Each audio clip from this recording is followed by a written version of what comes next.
ए जगह गोटे धैर्य धरिबार विषय लिखा जाए। धैर्य धरिबा आमे समस्ते जानू जिते बड़े समस्या आसे प्रतिकूल परिस्थिति आसे धैर्य धरिबा कष्टकर हो पड़े।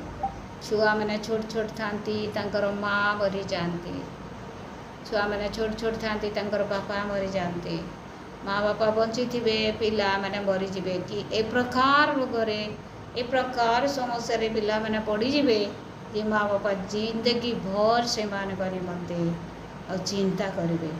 तथापि से माने कौन करती जेते बड़ समस्या आसिले समस्ते धैर्य धरी आग को बढ़ाते। से निश्चय धैर्य एका आसो। जदि कौन सी व्यक्ति धैर्य धरी पारु नहीं ताहले लोक मैंने कौन कर आत्महत्या अन्य किसी भूल उपाय सब अवलंबन करी निजर जीवन को हराई बसुअछन्ति। ए जगह किंतु लिखा जाए जे जाकुब लेखुअछन्ति जे प्रभुंक आगमन पर्यंत धैर्य धरी रह। केते दिन पर्यंत? प्रभुंकर आगमन पर्यंत। काहाको धैर्य धरिबाको पड़िबो? प्रभुंकर लोक मानक। आमे गतकाली कौन शुणीथिला? धार्मिकतार कार्य धर्म कर्म विषय न्यायचरण विषय आमे शुणीथिला। आउ प्रभुंकर लोक मान को समस्त विषय कहा जाउछि, जगतर लोक मान को कहा जाउ नाही। जो माने प्रभु को जानी नाहंती बा ग्रहण करी नाहंती से मान करी मते वाक्य नह, किंतु प्रभु को पाइथिला व्यक्ति मान करी मते वाक्य अटे जे से माने कोन करिवे? धार्मिकतार आचरण करिवे आउ से माने धैर्य धरी आग को बढ़िबे। केते दिन पर्यंत धैर्य धरिबे? प्रभुंकर आगमन दिन पर्यंत। ताहा केबे हेबो आमे जानिनु, किंतु निश्चय हेबो। आउ सेतकी दिन जाए प्रभु भयकारी व्यक्ति से धैर्य धरी आग को बढ़िबो। आउ से जगह गोटे उदाहरण दिया जाइए, गोटे कृषकर उदाहरण। कृषक जे प्रकार बहुमूल्य फल पाइबा निमंते धैर्य धरी आद्य वृष्टि और शेष वृष्टि, प्रथम वर्षा आउ शेष वर्षा, प्रथम वृष्टि शेष वृष्टि को कृषक जे प्रकार आउ अपेक्षा करि थाए तार उत्तम बहुमूल्य फल पाइबा निमंते ठीक से ही परी प्रभुंकर लोक माने प्रभुंकर आगमन पर्यंत धैर्य धरी परमेश्वर अपेक्षा रहिबार आवश्यक, धैर्य धरिबार आवश्यक रही ता जरूरी अटे। आउ धैर्य गोटे प्रकार विषय मनीष को कौन करे? जेते बेले मनीष निकट को प्रभुंकर लोक मान निकट को परीक्षा आसे, समस्या आसे, संकट आसे, से ही समय से कौन करे? से धैर्य धरी आग को बढ़े, धैर्य धरी आग को बढ़े। आउ जेते बेले से कौनसी परीक्षार सम्मुखीन हुए निश्चय ताकू धैर्य धरिबा को पड़े। आसे से धैर्य परमेश्वर ताकू से ही धैर्य दियंती। आउ निश्चय समस्तंकर किछि ना किछि अभिज्ञता थिबो धैर्य धरिबा विषय रे।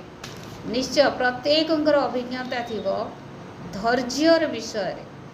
काहेकि जेते बेले जनक निकट को परीक्षा आसे से ही जगह रे कौन हुए? से परीक्षार सम्मुखीन होई से आग को बढ़े। आउ जेते बेले से आग को बढ़े तार जीवन रे गोटे धैर्य आसी जाए धीरे धीरे। मो गोटे उदाहरण देवी। जणे जेते बेले गोटे पिला बा गोटे माँ जेते बेले बहुत रोगाक्रांत हो जाए, शଯ୍याशायी हो जाए, प्रथम हुए तो तार पिला मान को बहुत कष्ट लगे, बहुत कष्ट लगे। आउ तापरे से माने धैर्य धरिबार अभ्यास हो जाए। आउ से माने आगरू जे प्रकार रहउथिले ठीक से ही परी रहिबार आरंभ कर। तार अर्थ कौन?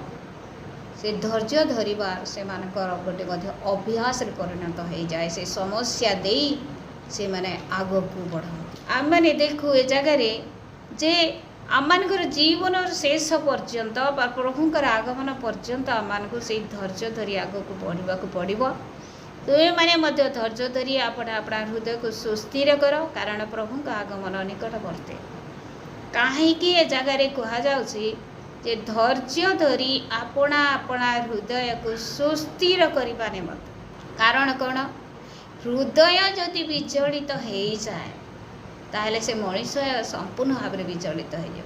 आम हितोपदेश पढ़ीचु हृदय कौन हुए जीवनर प्रवाह प्रवाहित हुए, जीवन प्रवाहित होता है हृदय आउ से ही हृदय को आमको कौन करने को पड़ो सुस्थिर करी रखा पड़ो। केतेबेले जेतेबेले आम धैर्य धरी आग को बढ़ा से ही समय आउ आमनकर हृदय सुस्थिर हो रहिबो, कारण प्रभुंकर आगमन निकटवर्ती। आउ जदि प्रभुंकर आगमन हो जाए आउ आमनकर हृदय स्थिर न थाए अस्थिर हो उठे ताहा हेले आमनकर किछि लाभ हेबो ना, किछि मूल्य हेबो नाही। आमे प्रभु को ग्रहण करिबार कारण जीवनर प्रवाह को आम हरई देइछु। आमे काली ना पर दिन चिंता करूथिला विचार विषय रे जे जगह लिखा जाए अलेखा कहारी विरुद्ध रे बचसा न कर, परस्पर विरुद्ध रे बचसा न। आउ आमे निहाती अनेक विषय बचसा विषय रे चिंता करूथिला और संपूर्ण भाव में परमेश्वर बचसा को घृणा करती किंतु अनुजोग को भल पाती। निहाती मानकर जड़े भाई बा भौणी बा पुओ झी कि पाख पड़ोसी जेकोसी व्यक्ति जिते किसी भूल करुसी आमे जदि जानिला ताकू अनुजोग करबा निहाती आवश्यक रही, ताकू किसी बुझेबार आवश्यक रही। जड़े जिते भूल करे अन्य ठारे से भूल को भर्सना करी जिते आमे कहू ताकू बचसा बोली कहा जाए। ताकू संशोधित हेबा निमते जदि आमे किसी उपाय अवलंबन करूचु ताकू बचसा बोली कहा जाए। आ बचसा कौन करे बचसा लोक मान को पाप आड़ को टाणी निए। बचसा करबा व्यक्तिर आउ परस्पर प्रति प्रेम न था, कारण आमे जानू प्रेम अनेक पाप को कौन करे आच्छादन करे। आ जदि आमे बचसा करूछु ताहले ताकू आमे प्रेम करूनु, आ जदि आमे प्रेम करूनु परस्पर प्रति ताहले आमे पाप करूछु। हे भाई माने तुम्हें माने जेपरी दंड प्राप्त नुह एथि निमते तुम्हें माने परस्पर विरुद्ध रे बचसा न कर। आमे जदि बचसा करबा निश्चय दंडित हेबा, सेथि निमते आमे जेपरी दंडित न हो सेथि बचसा न करू, कारण विचारकर्ता द्वार निकटरे दंडायमान होई अछंती। विचारकर्ता किए आ से को जगह अछंती द्वार निकटरे जेकोसी मुहूर्त से प्रवेश कर पारंती, रेडी ही से जेकोसी मुहूर्त से प्रवेश कर पारंती।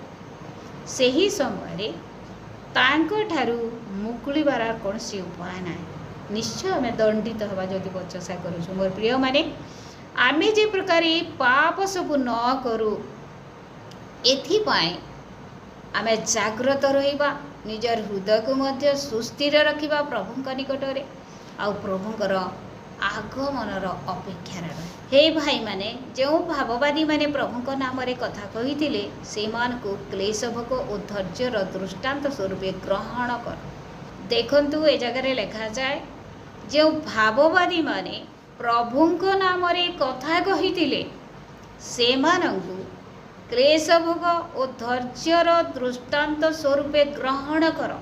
यही वाक्य को नहीं आज आम चिंता करूँ। आज पृथ्वी रे आमानकर जिल्ला रे आमानकर अंचल रे जो वाक्य सब प्रसार चली कौन ये दुख भोगर ए क्लेश भोग आ धैर्य धरिबार विषय दृष्टांत दे प्रभुंकर लोक मान विषय शिक्षा दि जाऊँगी ना विपरीत शिक्षा दि जाऊँगी।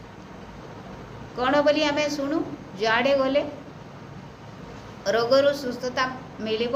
ପରିତ୍ରାଣର ମଧ୍ୟ ବାକ୍ୟ ଏବେ ମିଳୁନାହିଁ, ପରିତ୍ରାଣ ମହୋତ୍ସବ ମଧ୍ୟ ଏବେ ହେଉନାହିଁ। ଆଉ କ'ଣ ସବୁ ହେଉଛି, ଆଶ୍ଚର୍ଯ୍ୟ କାର୍ଯ୍ୟ ପଛରେ ସମସ୍ତେ ଧାଉଁଛନ୍ତି, ଆଶ୍ଚର୍ଯ୍ୟ କାର୍ଯ୍ୟ ପଛରେ।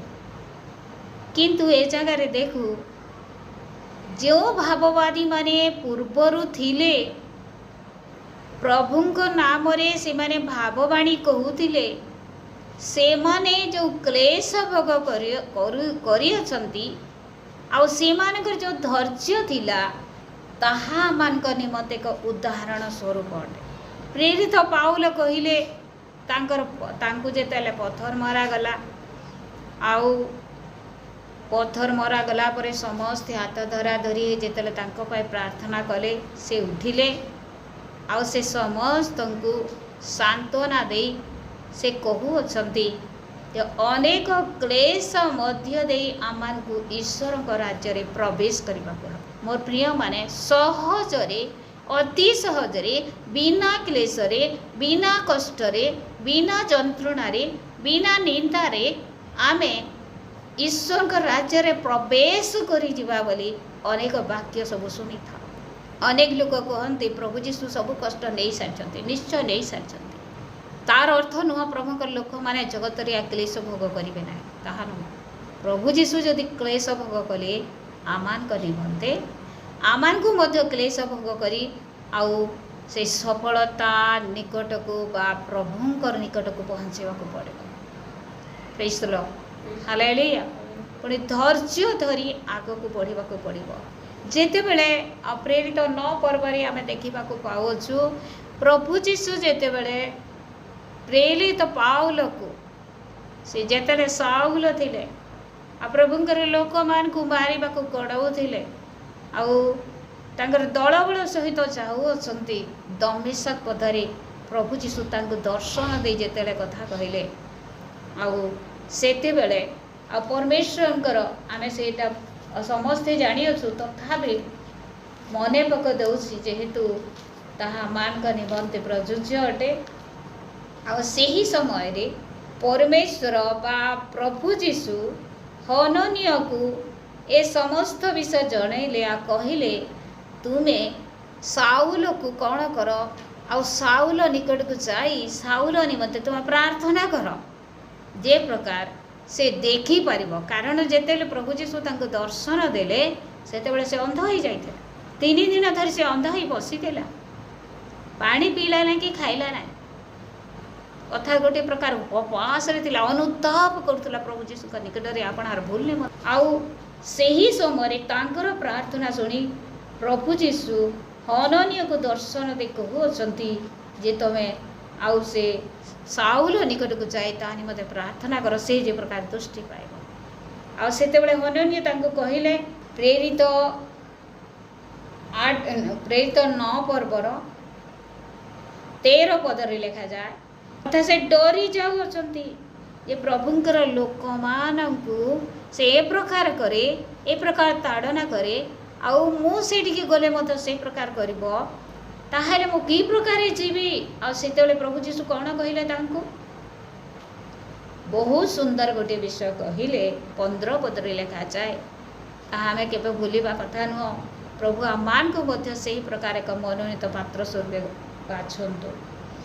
କିନ୍ତୁ ପ୍ରଭୁ ତାଙ୍କୁ କହିଲେ, ଯାଅ, କାରଣ ସେ ବିଜାତି ରାଜା ଓ ଇସ୍ରାଏଲ ସନ୍ତାନମାନଙ୍କ ସମ୍ମୁଖରେ ଆମର ନାମ ବହନ କରିବା ନିମନ୍ତେ ଆମର ଜଣେ ମନୋନୀତ ପାତ୍ର ଅଟେ। ଆଉ ତାପରେ 16 ପଦରେ ଆଉ ଗୋଟେ ଗଭୀର ଉଦ୍ଦେଶ୍ୟ ରହିଛି। ଆଉ ସେ ଉଦ୍ଦେଶ୍ୟଟି କ'ଣ? ଯେଣୁ ଆମର ନାମ ସକାଶେ ତାହାକୁ ଯେ କେତେ ଦୁଃଖ ଭୋଗ କରିବାକୁ ହେବ, ତାହା ଆମ୍ଭେ ତାହାକୁ ଜଣାଇବା। ପ୍ରେଜ୍ ଦ ଲର୍ଡ, ହାଲେଲୁୟା। ପ୍ରେରିତ ପାଉଲକୁ ପ୍ରଭୁ ଯୀଶୁ ସୁଖ ଭୋଗ କରିବା ନିମନ୍ତେ ଡାକିଲେ ନାହିଁ। ପରମେଶ୍ୱରଙ୍କର ଯେଉଁ ମନୋନୀତ ଦାସମାନେ ଥିଲେ, ବାଇବେଲରେ ଆମେ ସମସ୍ତଙ୍କୁ ଦେଖୁ, ଭାବବାଦୀମାନଙ୍କୁ ଦେଖୁ, ତାଙ୍କର ମନୋନୀତ ଦାସମାନଙ୍କୁ ଦେଖୁ, ପ୍ରଚାରକ ପାଳକମାନଙ୍କୁ ଦେଖୁ, କେତେ କଷ୍ଟ କରି ପ୍ରଭୁଙ୍କର ରାଜ୍ୟକୁ ସେମାନେ ଆଣୁଛନ୍ତି, କେତେ ଯନ୍ତ୍ରଣା ସହିଲେ आउ आमे जिरिमिया को देखू जिहिजिकल को देखू से माने तो एपर दुनिया ठारू भिन्न एक विषय से माने ग्रहण करुथिले। परमेश्वर कहिले तमे कौन कर आउ मनीषर से ही गोबर रे से झाड़ा रे तमे रोटी करी पाक करे तमे खाओ। किए प्रकार कष्ट भोगुची देखते तो किते दुखर विषय केते कष्टर विषय हेले मध्य परमेश्वर बाध्य होतिले से माने साउल को प्रभु जीशु धरले किंतु साउल को सुख भोग करबा निमंते तांको धरि नाहती तांको कहिले जे से आम नाम सकाशे केते दुख भोग करबा को ताको हबो आमे ताहा जानि अछु सेथि निमंते से आमानकर जणे मनोनीत पात्र। किंतु आजिर वाक्य सब चतुर्दिगरे कौन प्रचार चली कौन प्रचार चली तमर कष्ट उणा हो प्रभु जीशु निकट जो आसब तमे आराम रे बंचब शांति रे बंचब तुम समस्या सब समाधान हो परित्राण आसु समाचार ना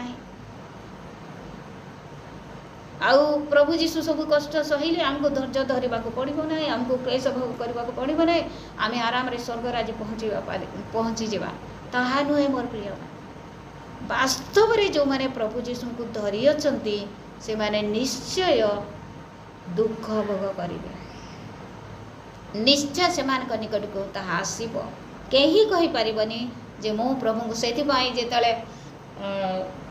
जेते बेले बाप्तिस्म निया जाए ता पूर्वरु आमे कहि दउ एबे तमे बाप्तिस्म ग्रहण करबा को जाओ छ दुख भोग करबा निमंते मध्य प्रस्तुत हो जाओ प्रभु निमंते दुख भोग करने निमंते मत प्रस्तुत हो जाओ। हाँ निश्चय से दुख भोग मध्य आनंद अच्छी से क्लेश रे मध्य आनंद अच्छी कारण कौन प्रभु जीशु ही से ही समय मध्य आउ से क्लेश भोग करुवार व्यक्ति मान सहित था प्रेरित पावल को प्रभु जीशु केबे छाड़ी नथिले अनेक क्लेश मध्य जे से माने जाउथिले किंतु केबे छाड़ी नथिले तांकर प्रत्येक भाववादी मान को तांकर दास मान को से केबे छाड़ी नथिले तांकर सहित से रहुथिले किंतु तथापि से मान को क्लेश भोग करबा को पड़ेला।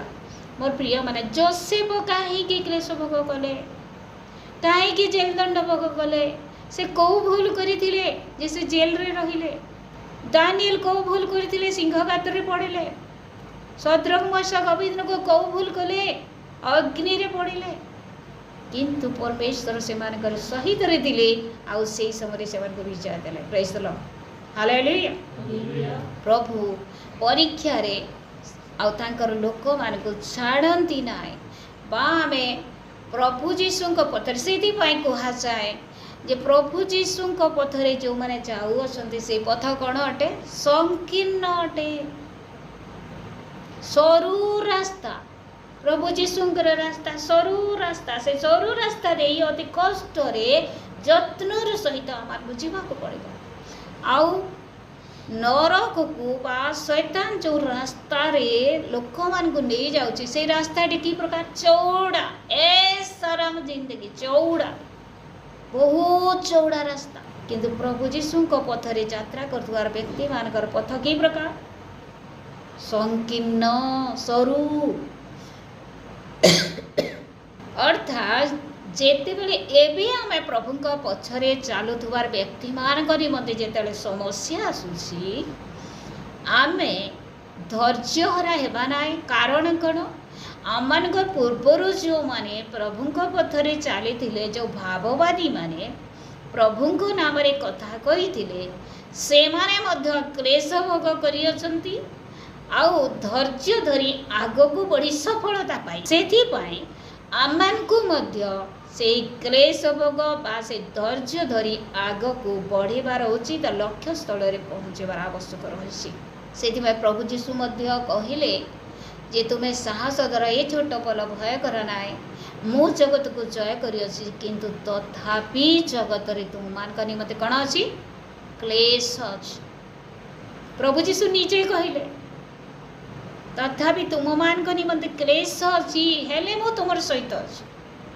प्रेज द लॉर्ड हालेलुया ए प्रकार आम परमेश्वर ए प्रकार परमेश्वर परीक्षा दे आम को जीवा निमंते अनुमति दियंती समस्या दे जीवा निमंते क्लेश मध्य दे ताड़ना मध्य दे जीवा निमंते अनुमति दियंती किंतु सही समय मध्य आमर सहित से अच्छा देख जो मैंने सहिष्णु होई रही थिले आमे माने से माने को धन्य बोली कही थाओ तुम्हें मैंने आयबों सहिष्णुता विषय शुणियछ पुणी प्रभु शेष कार्य देखि जानियछ जे से दयारे परिपूर्ण और कृपावान अटंती आयबों विषय आम समस्ते जानू केते कष्ट आसीथिला तांकर जीवन को हेले परमेश्वर को से अस्वीकार करे ना से समस्या रे मध्य से कष्ट रे मध्य परमेश्वर को से धरी रखी बा परित्राण को धरी रखी प्रेज द लॉर्ड हालेलुया आ शेष रे से कौन हेले जय प्राप्त हेले विशेषतः ये मोर भाई मैंने शपथ कर ना स्वर्गर शपथ हो पृथ्वीर शपथ हो अन्य कौन सी शपथ हो किंतु तुम मानकर हाँ कथा हो ना कथा ना हो जेपरी तुम मैंने विचार दंडनीय न हो ये जगह लिखा जाए कौन सी विषय तुम्हें शपथ कर ना अनेक लोक था गोटे बहुत बड़ गोटे घटना हो गला आ से माने कौन करते बाइबल के नहीं बाइबल धरिक क्रिया करबस तार अर्थ कौन केते बड़ा परीक्षा जदि आम शपथ करदेबा ता परमेश्वर विरुद्ध रे पाप अटे आदि आम शपथ करवा ना ताहले लोक माने हमको दोषी साब्यस्त करेंगे यही क्लेश यही कष्ट मध्य आम आग को बढ़ा हेब किंतु बाइबल धरी आमको शपथ करने को हेब ना स्वर्गर शपथ ना पृथ्वीर कौन सी विषय को नहीं आम शपथ करवा ना कारण आमर बोली किसी ना सब विषय परमेश्वर अटे प्रेज द लॉर्ड हालेलुया आज आम केतेटा विषय शिखिला प्रथमे धैर्य धरी रहा पड़ो केते दिन पर्यंत प्रभुकर आगमन पर्यंत बा आम जीवन शेष पर्यंत पुणी आम जेहेतु प्रभु को पाइछु से आम निमंते निश्चय क्लेश अच्छी क्लेश प्रभु आम को छाड़ी ना आम हस्त धरी से नौंट लक्ष्यस्थल पर्यंत आम निहाती पहुँचवा आम कौन सी विषय शपथ करवा ना आम जहाँ हाँ कथा हाँ आउ ना कथा ना हो जदि आम शपथ करूँ परमेश्वर विरुद्ध में पाप करूँ मोर प्रिय माने आम परमेश्वर विरुद्ध जे प्रकार के पाप न करूँ एथिपाई जेते बड़ समस्या से आम धैर्य धरी प्रभुंकर आउ से आमर लक्ष्यस्थल को आम आगे चलू प्रभु आम हस्त धरी अच्छा प्रभु आम समस्त अनुग्रह कर।